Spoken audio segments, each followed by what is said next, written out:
Oke, pagi metal. Halo semuanya.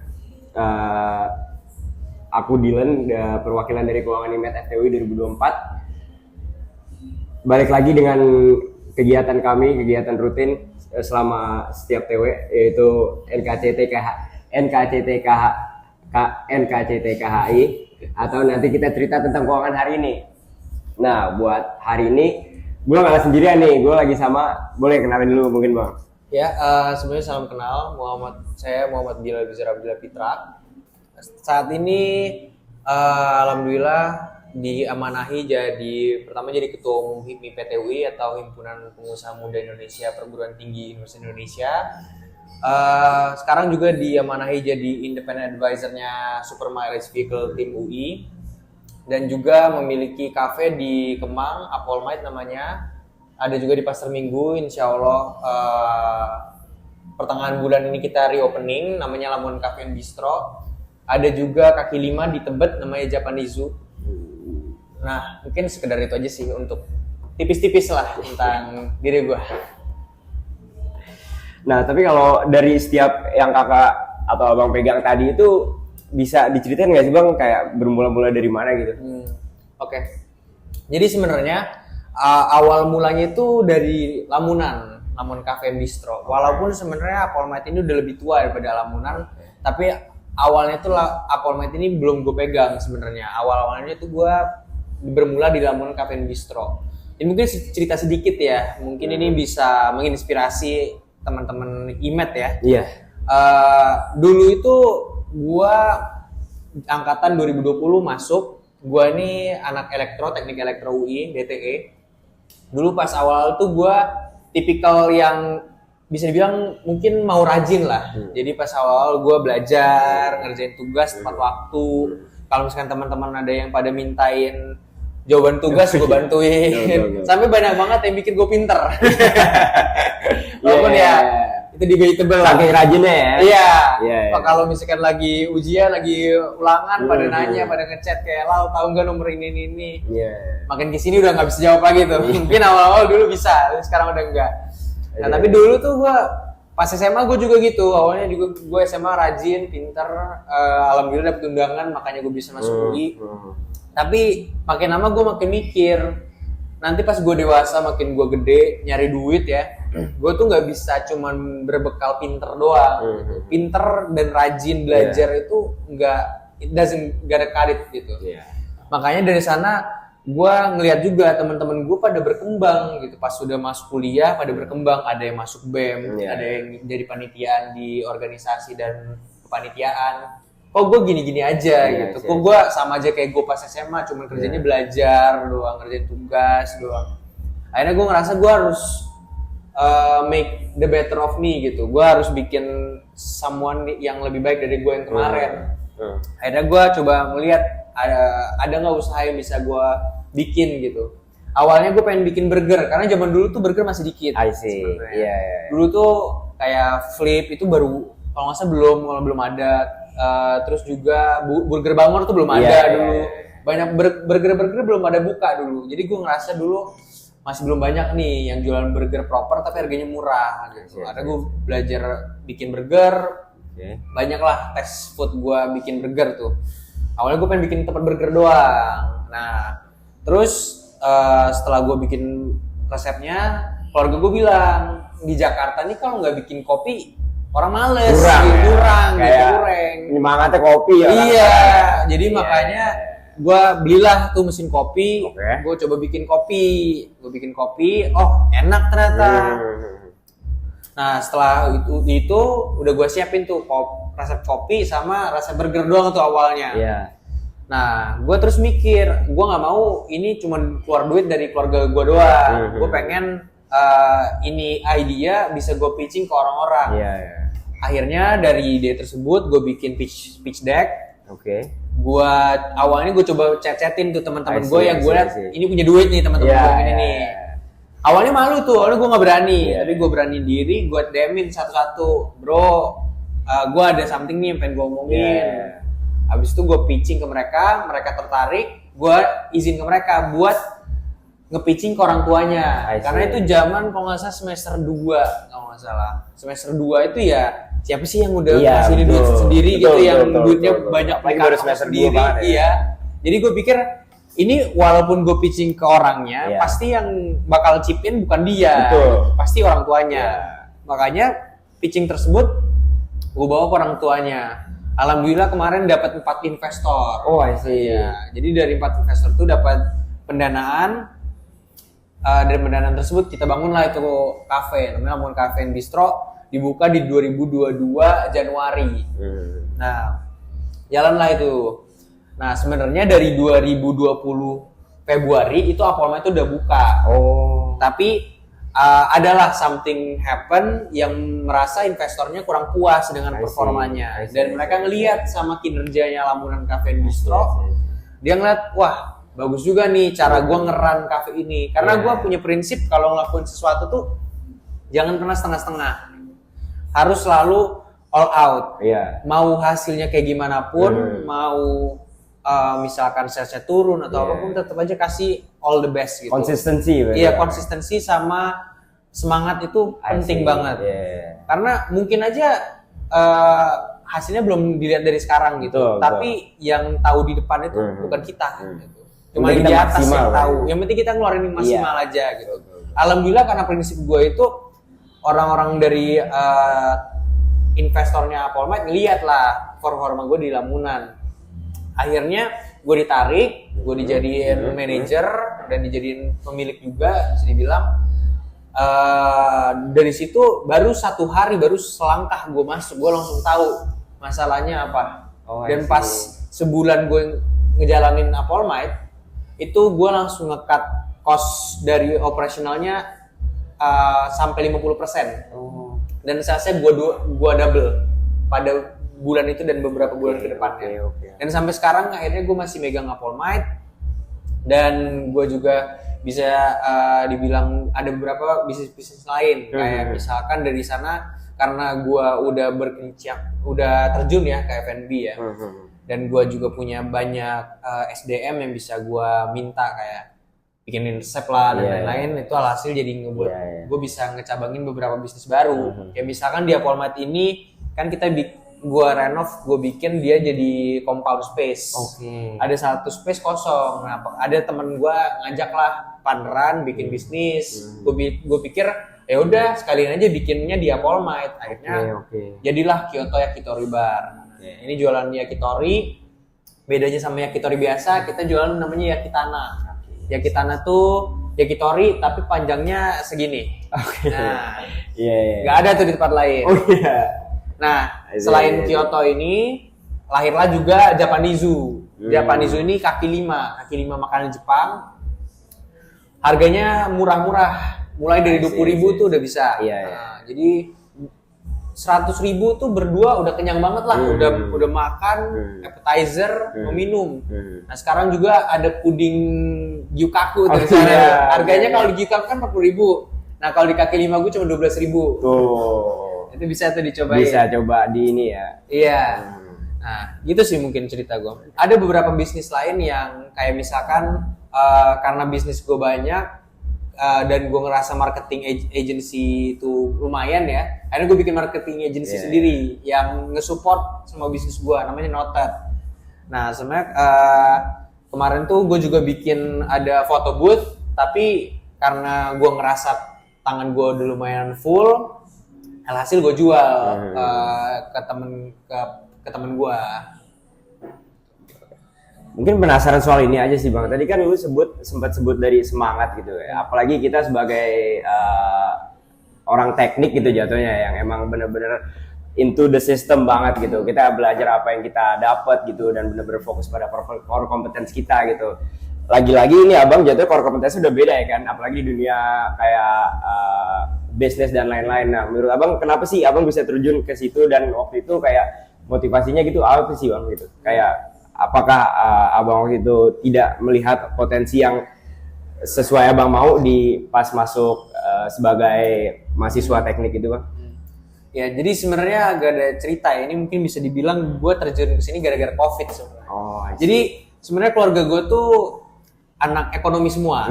Bokap, nyokap, dan abang itu semua lulusan IE. Iya. Bokap gue sampai dosen juga. Oh iya. Iya. Jadi pas COVID sering lah tuh jadi ketemu ngobrol-ngobrol makan malam sama orang tua. Nah dulu tuh pas makan malam, makan pagi, makan siang itu kita selalu ngobrol ya karena mereka anak-anak ekonomi semua kita mau jadi sering ngobrolin ekonomi. Masuklah tuh ngomongin saham, main saham lah kita mulai main saham terus at some point kita juga main kripto. Gua sama abang gua main kripto. Tapi saat itu gue jadi kepikiran tentang kayaknya kerja jadi orang teknik tuh gak cocok di gue. Karena ya ini hidup gue ya. Jadi kalau misalkan kalian ngerasa nyaman di yang sekarang betul. Teman-teman IMED ya there's no problem with that. Tapi gue ngerasa gue kerja di lapangan gitu itu nggak fair kalau misalkan gue bisa menghasilkan duit sambil duduk sambil tidur di kamar dengan misalkan bisa dibilang gajinya bisa sama gitu sebenarnya. Gue merasa itu that is not something that I want to do in my later years gitu. Makanya dari sana gue coba berbisnis lah. Tapi malah sebenarnya ya gue yang percaya sama satu hal. Sebenarnya kebalik kalau misalkan yang berbisnis itu kebanyakan anak IE sebenarnya.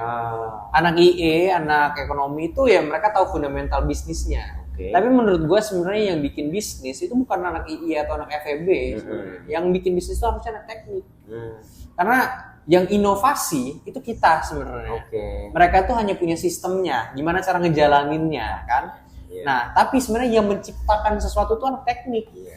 Kita tuh diajarin panjang lebar susah-susah ngitung segala macam itu buat apa? Buat mencari inovasi. Iya, buat bikin inovasi gitu. Nanti kalau misalkan S2 S3 disuruh bikin paten segala macam. Artinya kita sebenarnya didorong untuk menginovasi. Nah, kalian tuh berbisnis itu diawali dengan inovasi gitu. Nah, sebenarnya kita tuh udah dibekali pas kuliah itu untuk berinovasi gitu. Dan ini sebenarnya yang menurut gue ini yang gue senang makanya sama teman-teman ya di sini mencoba ngedorong jiwa kewirausahaan untuk anak-anak teknik gitu. Karena menurut gua ini masih kurang gitu. Karena kita sebagai anak teknik itu jangan mau cuma disuruh ngitung doang. Gitu. Ini ada buku ya namanya Thinking Fast and Slow. Bukunya itu menceritakan tentang manusia itu ada dua pola berpikir. Pola berpikir cepat sama lambat. Nah, gue ngerasa anak-anak teknik sekarang tuh banyak yang cara berpikirnya tuh pengennya cepet gitu. Karena kita emang udah dilatih gitu. Kayak misalkan kalian dikasih soal sama dosen, disuruh ngerjain, selesaiin soal ini A sampai Z dengan gitu waktu segini gitu. Nah, kalian pasti ngerjainnya nggak bakal mikirin dulu dong. Nggak bakal kayak maksudnya soal ini apa sih? Kalian pasti mikirnya gimana? Gimana caranya gue nyelesain ini secara secepat mungkin kan? Betul. Nah, padahal menurut gua kita sebagai anak teknik itu harusnya berpikirnya bukan kayak gitu. Kita harus berpikir lebih fundamental daripada itu, lebih filosofis daripada itu. Kenapa rumusnya kayak gini sih? Karena ketika kalian mengerti inti dari rumus tersebut, kalian mengerti dari teori tersebut, kalian tuh bisa make bigger things gitu. Nah, itu yang gue pengen bilang mungkin sama anak-anak teknik ya. Mungkin gue di sini bisnis gue belum ke teknik ya, gue masih di F&B. Tapi jujur gue pengen terjun ke sana. Makanya gue sekarang jadi independent advisor SMP juga salah satunya karena itu. Karena gue melihat anak-anak teknik ini, kita sebagai anak-anak teknik ya, itu kita punya potensi yang gede banget. Yang mungkin bisa dibilang anak-anak FEB, VIA dan lain-lain nggak bisa mencakup. Mereka mungkin tahu how the system works, tapi mereka nggak tahu gimana cara how to make the thing, how to innovate gitu. How to innovate itu mereka belum tentu tahu. Mereka harus autodidak lagi untuk kayak misalkan ada anak FEB yang bikin bisnis kontraktor atau construction. Ya mereka harus belajar lagi dong gimana caranya make a building. Gimana kita yang misalkan civil engineer ya, itu udah you took years and years to learn how to make building gitu. Kayak mereka harus otodidak lagi. Kalian udah punya ilmunya dari bertahun-tahun kalian belajar. Nah, menurut gua kita sebagai teknik harusnya bisa capitalize on that. Yang harusnya kita lakukan adalah coba kita tirulah apa yang mereka lakuin. Coba kita anak ekonomi tuh ngapain aja sih? Oh, mereka bikin laporan keuangan. Oh, dia ngerti cara ngatur uang. Oh, mereka ngerti cara leadership dan segala macam. Ya, itu yang kita harusnya capitalize. Kita harusnya pelajarin juga. Dan jujur itu yang gue lakuin. Gue anak teknik, tapi gue bisa proudly say banyak orang muji gue, bilang laporan keuangan yang gue buat dan cara gue bikin laporan keuangan dan ngebaca laporan keuangan itu lebih bagus daripada anak ekonomi. Itu karena apa? Karena gue otodidak dulu. Pas gue pengen bikin lamunan, gue tahu gue nggak ngerti cara bikin laporan keuangan. Dan gue nggak mau nyuruh orang, karena bayar lagi kan. Gue pengen tahu dulu, biar nanti ketika gue pengen nyuruh orang, gue bisa tinggal ngajarin. Gue bisa bayar lebih murah lagi. Gitu. Kalau mungkin terkait yang tadi, yang anak teknik pengennya serba cepat gitu kan. Mungkin pikiran mereka nih ketika emang mau membuat sesuatu atau memulai sesuatu atau menginovasikan sesuatu itu mereka langsung mikir cara cepat inovasi itu bakal mempengaruhi pada kehidupan yang mereka udah punya gitu, di mana mereka sudah nyaman gitu, terutama seperti mungkin akademis mungkin. Kalau dari abang sendiri nyimbangin dari inovasi yang abang punya sama apa yang abang punya dulu dan kayak ketakutan akan kehilangan apa yang abang punya dulu itu gimana sih bang? Jadi kalau misalkan dari gue liatnya ya, mungkin tadi gue takutnya ada yang take offense ya dari kata-kata gue ya. Jadi sebenarnya yang gue maksud terlalu cepat berpikir itu ya, terlalu apa ya, menyatakan sesuatu secara cepat, nggak berpikir pelan-pelan. Maksud gue itu kalau misalkan kita berpikir pelan-pelan, itu kita bisa melihat sesuatu tuh dari dua sisi. Karena semua hal itu bisa kita mengerti dari dua sisi yang berbeda. Mungkin ada satu hal yang terjadi, misalkan kita bisa bilang senario A terjadi. Kalau misalkan kita menggebu-gebu, terlalu emosional, kita bisa memandang itu kayak sebagai, oh ini resiko, ini rugi, ini segala macam lah, ini hal negatif. Padahal kalau kita agak lihat ya, kita lihat sedikit, kita pikirin pelan-pelan, kita coba terawang ke masa depan, mungkin aja yang tadinya kita lihat kayak ini resiko, itu sebenarnya bukan resiko, tapi ini peluang. Ini sesuatu yang bisa kayak kita capitalize di yang akan datang gitu. Misalkan kayak ada tawaran kerjasama. Mungkin kalau misalnya kita terlalu emosional, terlalu memperhatikan cara dia ngomongnya kita ke kayak gimana, kita merasa dia merendahkan kita. Tapi sebenarnya kalau kita pikirin pelan-pelan, coba dipikirin logis, dipikirin masa depannya, mungkin aja oh ternyata yang ditawarin ini mungkin ada peluangnya gitu, ada di masa depan. Tapi kalau terkait mungkin yang tadi fear of kayak ketakutan akan kegagalan apa-apa segala itu karena ada faktor keterbatasan mungkin bang, dari modal atau kayak semangat yang mereka punya. Nah kalau dari abang sendiri tuh pola pikir abang itu buat membantah kayak ada keterbatasan itu gimana sih? Ini sih sebenarnya cuma satu yang kalian butuh pikirin untuk membantah semua itu ya. Berpikir bahwa everything's going to be alright. Tapi ada satu hal yang kalian butuh ingat. Kalian harus melakukannya semaksimal mungkin. Misalkan kalian nggak punya modal. Kalian nggak punya modal, tapi kalian pengen bikin bisnis. Kalian takut gagal misalkan. Nah, ya udah. Yang penting nih ya, kalian maksimalin, kalian bikin itu ide semaksimal mungkin, kalian bikin pitch deck-nya semaksimal mungkin, kalian pelajarin every single thing that you need to know about this thing, about your business idea. Either it will fail, lu nggak dapat modal sama sekali, ataupun lu dapat modal sama sekali, itu gue yakin 100% itu pasti ada nilainya. Nah dari yang gue ngomong aja udah ada nilainya. Pertama, lu best case scenario lu dapet modalnya.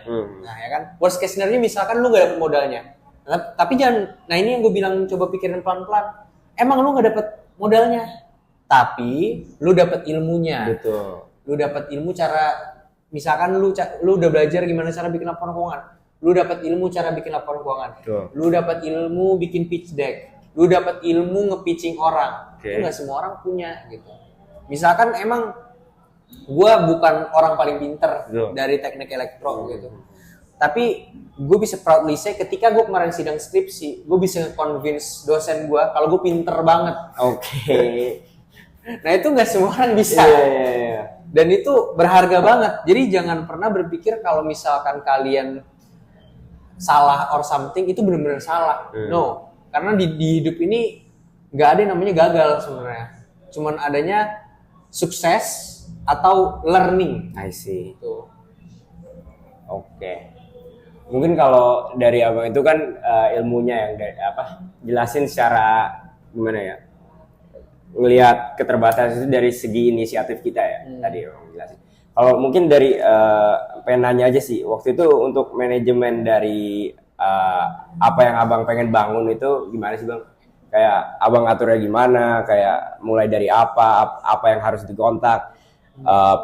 Pihak-pihak mana yang harus dikontak atau pihak mana yang bisa kita lihat sebagai opportunity buat kita gitu sih. Jadi yang pertama-tama itu yang kalian butuh siapin. Berarti ini apa aja nih yang butuh disiapin nih buat gitu. startup bisnis ya? Betul. Yang pertama-tama kalian butuh siapin ya yang jelas ideas. Oke. Apa sih yang pengen kalian bawa nih ke investor gitu. Nah, yang pertama-tama kalian butuh pikirin dari ideas tersebut itu gimana caranya kalian nge-sell ideas ini. Nah, namanya juga bisnis. Betul. Yang tujuan pertama itu adalah bagaimana membuat dan menghasilkan laba sebesar-besarnya. Artinya dari ideas itu apa yang kalian butuh pertama kali pikirkan, gimana cara dari ideas ini menghasilkan duit gitu. Nah, dari sana baru kalian pikirin, oh berarti source of income gue ini nih. Nah, ini sebenarnya cara simpelnya kalian tinggal buka sih sebenarnya bisnis model canvas. Nah itu semuanya itu udah jelas sebenarnya di sana. Kalian pelajarin dari itu sebenarnya. Apa aja sebenarnya itu di bisnis model canvas itu adalah semua hal yang kalian butuhin untuk start a bisnis. Di situ ada source of income, source of expenses dan macam-macam lah kayak relation kalian itu bakal kemana aja, customer relation kalian bakal bagaimana, itu bakal dijelasin semua di sana. Tapi sebenarnya yang paling penting itu ya pertama-tama source of income kalian itu bakal dari mana aja. Karena yang pertama kali kalian bakal jelaskan ke investor ketika pitching adalah source of income kita tuh bakal dari sini loh Pak atau Bu. Nah, baru setelah itu yang kalian butuh pikirkan tuh adalah source of expenses. Apa aja nih sumber pengeluaran kalian? Misalkan kalau misalkan kalian bikin cafe ya, source of expenses kalian pertama-tama COGS, cost of goods sold, bahan-bahan yang kalian gunakan untuk membuat produk untuk yang kalian jual. Nah, atau expenses salary atau gaji karyawan yang untuk ya buat gaji karyawan-karyawan kalian bakal membuat produk kalian. Betul. Ya sebenarnya bisa kalian bikin tempat yang kalian sendiri yang bikin produknya itu bisa. Tapi sebenarnya itu gak efektif terutama dengan kita yang masih mahasiswa. Betul. Kalau bisa sih ya kita bikinnya yang apalagi kalau kalian udah nge-pitching ke investor ya, bikinnya yang efektif by system gitu. Kita sebagai owner atau CEO itu kita harus bukannya kita yang mikirin gimana cara gua kerja biar brand ini gede, tapi kita harus mikir gimana caranya gua nyari orang yang bisa bikin brand ini 10 times efficiently or better than when I do it myself gitu. Nah, pokoknya sebenarnya dua itu yang kalian butuh pikirin. Nah, setelah itu baru menurut gue kita pikirin hal-hal lain, misalkan gimana cara marketinginnya, dari kanal mana aja kita pengen marketinginnya, kanal mana aja yang pengen kita gunain, hubungan kita sama customer mau gimana, pasar kita mau ke siapa dan seterusnya. Tapi yang paling penting yang kalian butuh pikirin dulu tuh sebenarnya pertama-tama adalah ya ideas. Apa dulu ya yang mau kalian jual gitu. Baru kita ngomongin the later things. Tapi kalau terkait abang jalanin menjadi anak teknik nih bang, apalagi budaya, akademis dan lain-lain, apa sih yang menurut abang benar-benar mempengaruhi jikalau ada gitu ya, dari abang termotivasi gitu untuk menjalani ini semua gitu? Motivasi gue gitu. Iya, bukan apa yang abang dapat dari menjadi anak teknik nih, dari budayanya, lingkungan dan akademis dan lain-lainnya, apa sih yang sangat berpengaruh untuk abang mempunyai motivasi untuk menjalani ini semua gitu? Jadi kayak dari gue jadi anak teknik ini apa nih yang gue bawa betul. ketika jadi pengusaha? kita jadi anak teknik, kita rajin. Iya. Kalau misalkan dibandingin sama fakultas-fakultas lain ya, gue bisa save kita yang salah satu paling rajin. Iya betul. Cobain aja dulu suruh nulis laprak berapa belas halaman pakai tangan gitu kan. Oh, kagak ada tuh. Udah satu SKS waktu itu. Iya, satu SKS lagi. Buset dah, mana ada. Siapa lagi yang mau ya selain teknik ya? Selain fakultas teknik. Iya. Gue nih semester terakhir ini gue ngambil fakultas FISIP sama FIB. Oh. Sorry to say untuk anak-anak FISIP sama FIB ya, gampang banget. Dibanding kita jalanin teknik ya. Dibanding Iya. pas gue ngerjain laprak tuh ya, udah bisa-bisanya gue udah ngerjain, udah nulis 13 halaman gara-gara gue lupa ngumpulin, gue dapet C. Dapat 0. Itu dia. Nah, rajin anak teknik ya. Itu rajinnya anak teknik itu kalian mau kerja di industri mana aja ya, itu pasti kebawa, bakal kepake itu. Makanya konsultan firm ya, itu mau nerima anak teknik gara-gara itu. Mungkin ya kita nggak punya fundamentalnya kayak anak-anak VIA atau FEB gitu ya. Tapi kita lebih ya mungkin bisa dibilang kita lebih rajin daripada mereka. Tapi ya itu depends ya on some people. Mungkin ada yang anak FEB lebih rajin, ada yang anak FEB lebih malas. Itu ya pasti ada contoh-contohnya. Itu paling. Mana ya? Tapi kalau menurut abang tuh, apakah ada waktu yang tepat gitu bang untuk memulai sesuatu gitu? Apakah itu tergantung opportunities yang ada, atau dari segi umur kah, atau dari segi waktu libur atau apakah gitu bang? Jadi kalau pengusaha itu sometimes opportunity itu nggak terlihat itu sebenarnya ya. Tapi yang gue pelajari, kita seharusnya sebagai ya yang pengen jadi pengusaha ya, itu kita harus mempersiapkan diri untuk, jadi kalau misalkan tiba-tiba peluang itu datang tanpa ada tanda-tanda, kita udah siap. Misalkan ya di spare time kalian pelajarin gimana cara baca laporan keuangan, gimana cara manajemen, gimana cara dan lain-lain semacamnya seperti itu. Ketika tiba-tiba ada yang ngajak kalian, bikin bisnis yuk, kalian udah ada bekal gitu, gak usah pelajarin dari nol lagi gitu. Nah itu mungkin salah satu hal yang bisa kalian lakuin kalau misalkan untuk melihat opportunity. Soalnya opportunity itu sometimes nggak kelihatan gitu. Nah ini opportunity itu bisa dilihat kalau kalian siap sebenarnya. Oh, I see. Karena kalau misalkan kalian nggak siap ya, opportunity lewat, ya kalian diemin. Karena pasti di mindset kalian bakal berpikir, itu bukan opportunity buat saya. Saya belum siap, gitu kan? Nah, tapi kalau misalkan kalian sudah siap, sudah pelajari, sudah membekalkan diri, ketika opportunity lewat, kalian langsung ambil. Iya. Karena wah ini cocok sama saya udah siap, saya udah punya semua all the necessary thing for this gitu. Iya, oke. I see. Tapi kalau dari opportunity sendiri itu, apakah itu abang cari kayak memaksakan untuk cari kesendak abang, atau kayak ngelihat ya let it flow aja gitu bang, dengan apa yang abang jalanin gitu-gitu? Harus dicari. Soalnya opportunity itu lewat ketika bisa dibilang kalian sudah dikenal lah sama orang gitu. Ya misalkan orang-orang udah tahu gue punya restoran, makanya ada yang approach gue. Nah opportunity datang ke gue saat itu. Tapi ketika kalian belum ada apa-apa, itu kalian harus mencari. Nggak boleh manja, nggak boleh diem doang nunggu opportunity bakal datangnya, itu nggak mungkin. It doesn't work like that. Pas awal-awal kalian harus cari itu. Kayak gue misalkan awal-awal ya nggak mungkin gue nggak ngerti apa-apa, nggak pernah ngeran bisnis sama sekali, tiba-tiba ada yang ngajak bisnis sama gue dong, ya kan? Nah caranya ya kayak misalkan kalau dulu gue bikin idenya, gue pitching, gue ajak-ajakin teman-teman gue. That's how you make your own opportunity, your own chance, peluang kalian sendiri gitu. Oke, terkait mungkin banyaknya cabang-cabang abang atau kayak cabang bisnis abang ya dari pihak ini pihak itu cara ngaturnya gimana sih bang? Kayak banyaknya gitu. Jadi yang pertama-tama ini mungkin gue awalnya masih banyak belajar dari ini ya. Sampai sekarang pun gue merasa gue masih banyak belajar tentang ini. Jangan terbiasa untuk rely on yourself. Try to rely on others. Karena kita mau sepinter apapun, mau sejago apapun, kalau misalkan kita tuh ngerjainnya semuanya sendiri, itu nggak mungkin bisa maksimal. Ini yang makanya tadi gue bilang, CEO itu tugasnya adalah how to make a team that will work better than yourself. Karena misalkan kalian udah punya bigger things to do atau punya brand yang banyak gitu, kalian nggak mungkin bisa ngerjainnya sendiri. Misalkan di sini ya gue ngasih tanggung jawab satu orang, buat pokoknya apapun yang terjadi tanggung jawab itu di dia. Okay. Ya mungkin gajinya gue naikin betul. Untuk kayak biar dia seneng gitu, bisa megang tanggung jawab yang besar ini. Itu nggak apa-apa gitu. Tapi dengan gue memberikan dia gaji lebih besar, dia bisa memegang tanggung jawab yang lebih besar, gue bisa work on other things. I see. While the place that I'm living this place to him, ini bisa run perfectly normal gitu. Nah, gue bisa ngerjain hal yang lain. Nah, di hal yang lain kita juga harus melakukan hal yang sama gitu.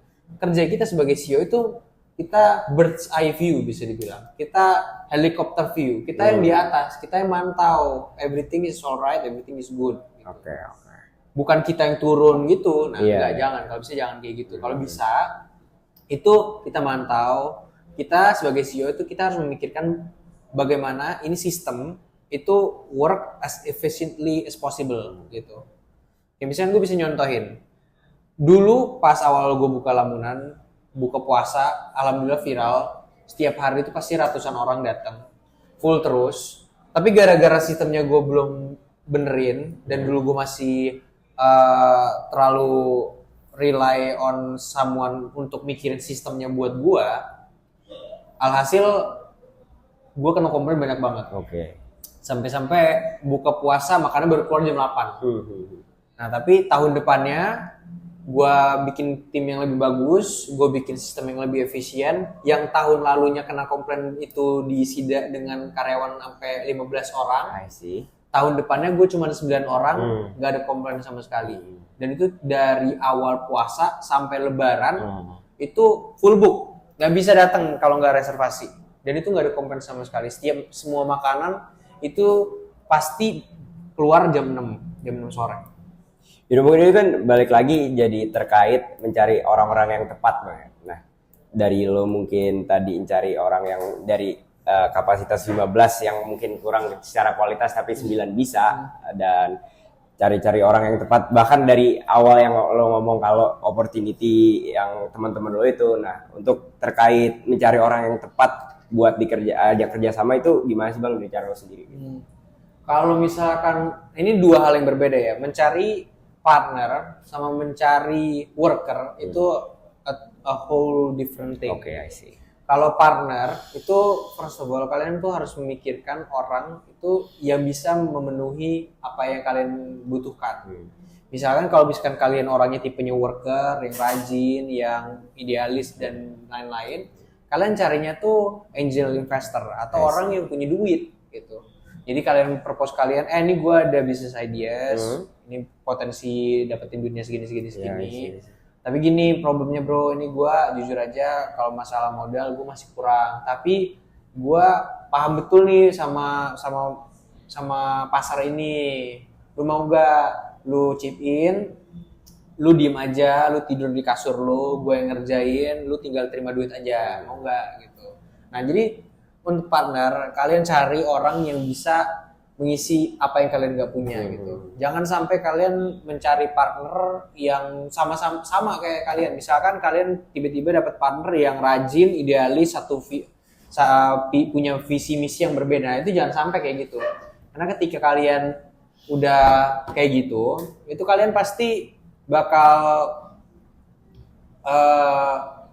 merasa terkompetisi gitu. Kalian bakal saling compete sama partner kalian ini. Jadi kalian kalau bisa mencari partner tuh yang punya kelengkapan yang berbeda gitu sama kalian. Kalau misalkan mereka punya modal, kalian punya skill. Kalau misalkan kalian punya modal, kalian cari yang punya skill gitu. Nah, beda lagi sama worker. Kalau worker itu yang kalau gue lihat yang paling penting itu ya ini hack untuk nge-hire orang ya. Itu cari orang yang rapi sama bersih. Gue kalau ngewawancarin orang yang salah satu pertanyaan krusial yang gue tanya itu adalah gue ngirimin satu foto nih yang agak-agak nggak rapi. Oke. Gue kirim ke dia, gue suruh dia rate dari 0 sampai 10 Yes, itu yes. kerapian dan kebersihannya berapa dan gimana cara bikin itu lebih rapi dan lebih bersih.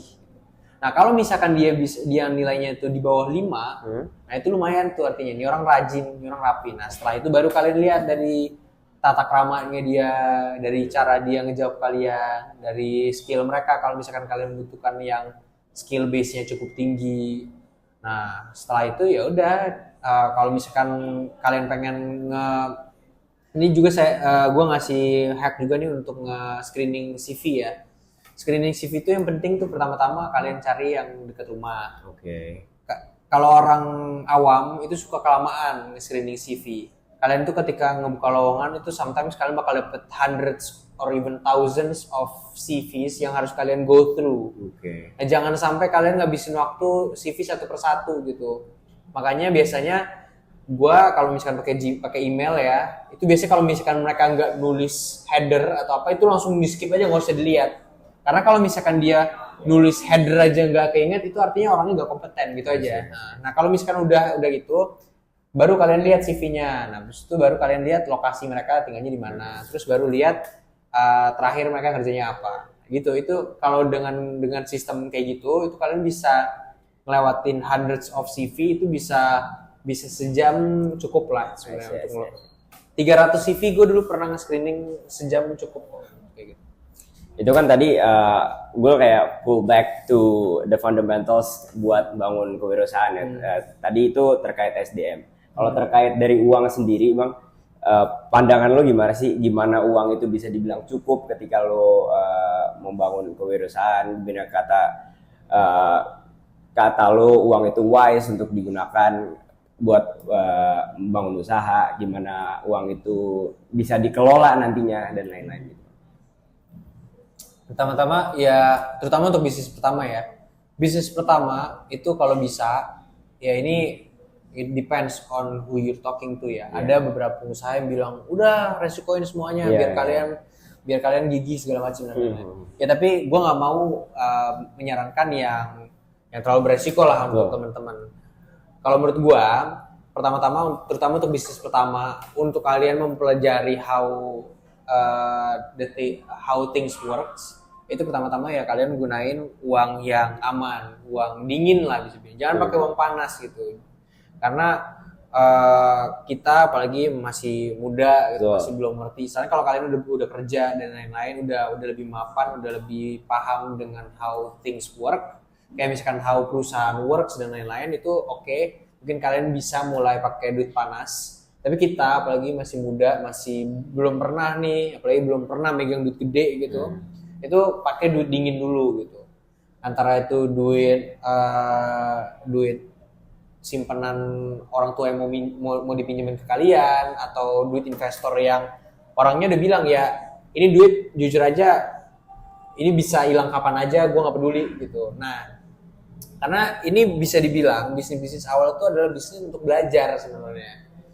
Jarang banget bisnis awal tuh works perfectly gitu. Awal tuh pasti bakal untuk belajar dulu. Jadi gue menyarankan kalau bisa itu pakai duit dingin.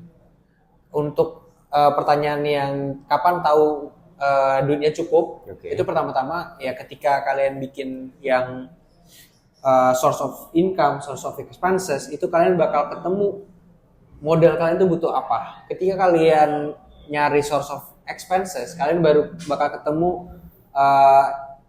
asset expenditure, operational expenditure. Asset expenditure ini adalah expenses untuk pengeluaran aset. Aset tetap, aset lancar, segala macam itu baru ketahuan di sana. Kayak misalkan gue butuh sewa berapa tahun, atau gue butuh beli aset dan lain-lain. Nah itu kalian bakal ketahuan tuh modal kalian butuhnya berapa. Untuk biaya operasional berapa bulan berapa. Nah totalnya itu baru kalian ketahui, oh berarti ternyata modal gue total gue butuh misalkan 1M. Nah dari 1M tuh oh yaudah baru gue pitching gitu. Nah setelah dapat baru kalian, karena kalian udah punya hitungannya, kalian udah tahu oh berarti udah cukup duitnya gitu. Ditambahin juga ya, jangan lupa siapin juga duit jaga-jaga duit darurat dan lain-lain. Tadi kan membahas soal fundamentals yang disebut untuk membangun sebuah kewirausahaan ya Bang. Kalau terkait dari apa yang aku sebut atau gue sebut tadi, itu kan baru SDM sama uang atau modal. Menurut Abang Abang bisa point out lagi nggak sih fundamentals yang lain? Yang mana sorry? Tadi gue sebut atau bahas tadi soal SDM sama uang gitu. Ya, sebagai fundamentals membuat atau membangun kewirausahaan. Nah, kalau dari Abang sendiri bisa nggak sih point out secara lebih luas gitu fundamentals lain untuk membuat kewirausahaan gitu? Ya, jadi sebenarnya untuk bikin wirausaha itu dari dua itu ya, itu dicabangin lagi. Misalkan dari pemasukan.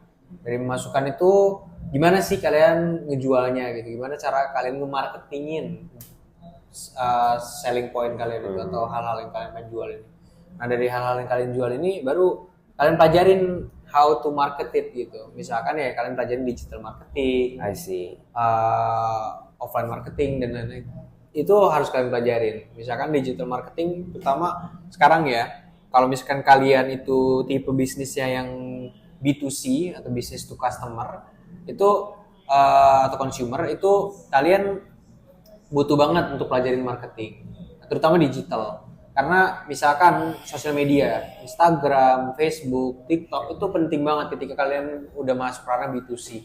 Karena kalian itu terpaku dengan kuantitas pasti kalau misalkan udah main B2C. Nah, gimana cara kalian mendapatkan kuantitas yang cukup ini? Ya caranya adalah dengan mencapai atau mengekspos brand kalian dengan pasar yang seluas-luas mungkin.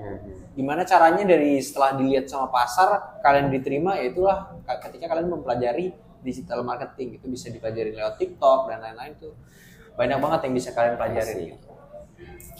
Yaudah, mungkin dari apa yang Abang bisa point out itu kan sangat luas ya pengetahuan Abang tentang wirausaha. Nah, mungkin dari kita anak-anak dari IMED ataupun anak teknik secara overall mungkin itu belum tahu dasar-dasar atau bahkan kayak harus belajar gitu tentang kewirausahaannya. Nah, kalau dari Abang sendiri itu Abang dapat dari mana sih ilmu-ilmu kayak gitu?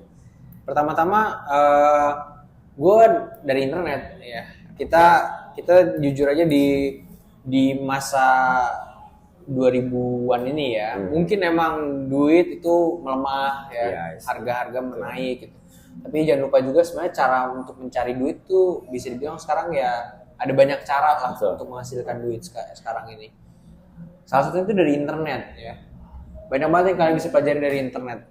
Kalian mungkin teknik tapi banyak banget hal yang bisa kalian pelajari dari internet. Bisa dari marketing, digital marketing, data analis, financial analis dan segala macam itu bisa kalian pelajari semua di internet gitu.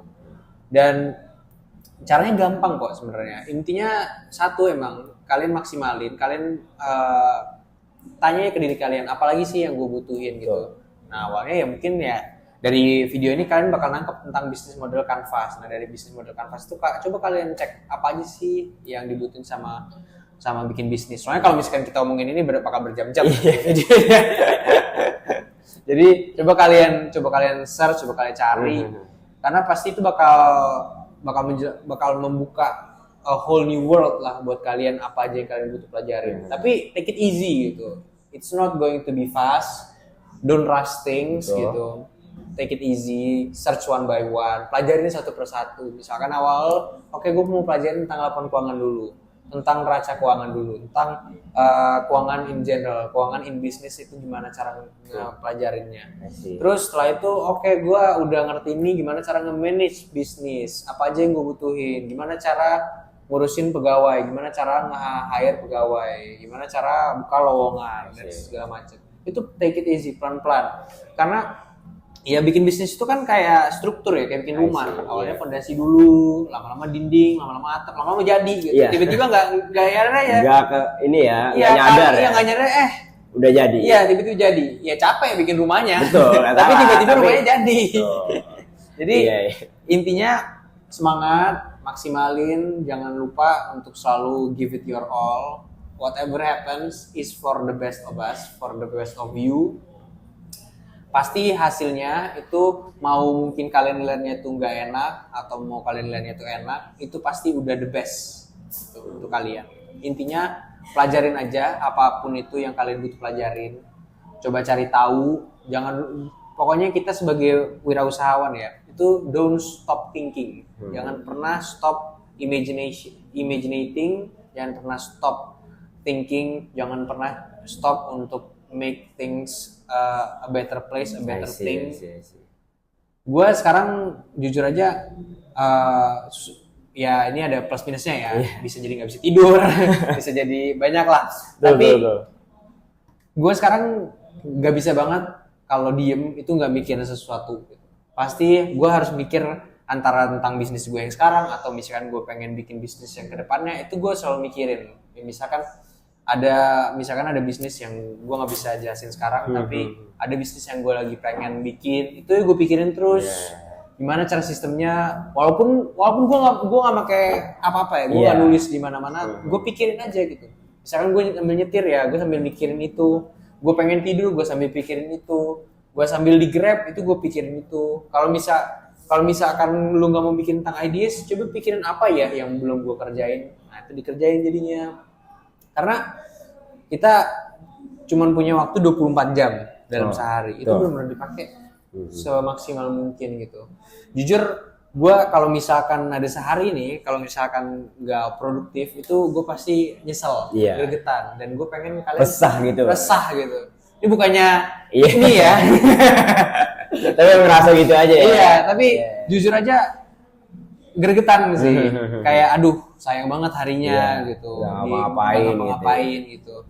Dan gue pengen ya bukannya toxic positivity, tapi gue selalu menanamkan selain gue harus ngelakuin hal-hal tuh maksimal setiap saat, gue juga selalu berpikir gue harus be better than yesterday. Dari semua fundamental ini, alhamdulillah gue udah bisa proudly say gue sebagai mahasiswa udah alhamdulillah banyak lah yang gue dapetin. Gue bisa bikin bisnis, alhamdulillah gue juga diamanin jadi ketua organisasi, ada juga posisi itu bang. Iya, posisi-posisi itu semua itu gue alhamdulillah gue dapetin gara-gara cara berpikir gue itu. Gue bisa bilang semua itu gue dapetin dari cara berpikir gue. Kenapa gue bisa diamanahin jadi ketua? Itu gara-gara ya ketika gue dikasih amanah, ketika gue dikasih amanah sama orang lain, itu gue pasti ngasih 100%. Karena itu ya orang-orang jadi percaya. Akhirnya gue diamanahi posisi. Dan itu kalian harus ingat ya. Karena gue pikir semua orang berpikir kayak gitu. Ternyata enggak. Gue baru menyadari. Dan ini gue ingetin ke kalian teman-teman. Ini bukan cuma tentang jadi pengusaha ya. Ini untuk jadi orang sukses. Kita nggak ada yang tahu orang itu bakal jadi apa. Jangan pernah ngeremehin orang. Jangan pernah mikir kayak ya udahlah dia siapa sih? Gua kerjanya leyeh aja lah. Jangan pernah berpikir kayak gitu teman-teman. Karena kita nggak tahu. Mungkin emang dia bukan siapa-siapa. Mungkin dia nggak kaya sekarang. Mungkin dia nggak punya banyak duit. Atau mungkin dia ya bukan dari keluarga yang wah-wah banget. Tapi jangan lupa kalian tuh masih muda gitu. Orang tuh bisa merubah their lives 180 itu very very fast. Dan hidup kalian tuh juga bisa turn around very fast gitu. Jadi jangan pernah berpikir kayak kalian bisa ngecewain orang lain. Selalu takut untuk kecewain orang. Selalu untuk berusaha untuk do your best. Karena ketika kalian ngelakuin something 100%, maybe it's for someone else. Tapi secara tidak langsung sebenarnya itu tuh for yourself. Gitu. Kayak yang tadi gue bilang ya, kalian pasti dapat hasilnya kok ketika kalian melakukan hal 100%. Yur, mungkin tadi mau nanya, mungkin pertanyaan terakhir tadi mau nyampe apa? Mau denger aja sih pesan terakhir, tapi mungkin tadi udah disampaikan baru banget tadi. Nah, mungkin apa ya, alternatif lain mungkin kata-kata terakhir mungkin Bang untuk menutup talk show hari ini. Mungkin semua itu ya ada, hidup itu pasti ada naik turunnya ya. Gue suka banget sama lagunya Frank Sinatra yang di cover banyak lah sama Michael Bublé dan lain-lain. Namanya That's Life. Oh itu kan? emang hits itu. Itu menurut gua itu bisa dibilang, gue suka bilang itu lagunya pengusaha. Sebenarnya bukan pengusaha doang, ya seperti namanya, ya that's life. That's life gitu kan. Ya bakal ada waktunya kita di atas, and down, and over and up. Tapi and over and up ya. Ya, tapi pasti ada turunnya dan pasti ada naiknya. Yang kita butuh pikirkan yaitu adalah hidup. Yang kita bisa lakukan adalah just do it your best, do it 100%. Just remember everything is going to be alright, everything is going to be for the best. Jadi jangan lupa juga kalau di hidup itu cuma ada dua hal, there's only success or learn. Jangan pernah berpikir if you fail, that's it. No, masih banyak banget. Pasti bakal ada waktu kalian merasa kayak ketika kalian gagal, ketika kalian ketemu sama boundaries atau hurdles, kalian bakal ngerasa that's it for me.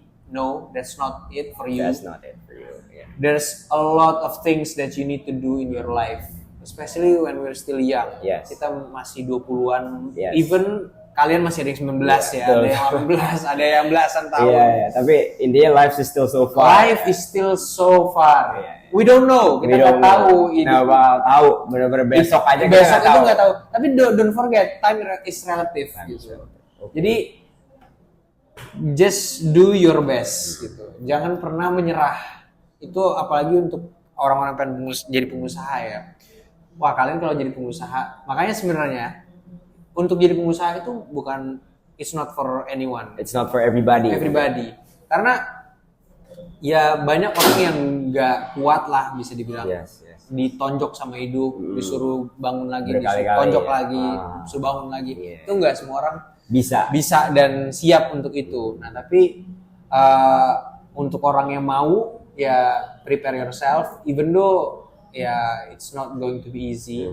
Tapi hidup itu ada plus minusnya. Semuanya itu pasti ada plus minusnya. Kalau misalkan kalian jadi workers, ya plusnya hidup kalian bakal lebih aman, lebih sustain, gaji kaliannya bulanan. Tapi ya kalian kerja mungkin bisa lebih capek, bisa ada lembur, bisa ada ini dan lain-lain.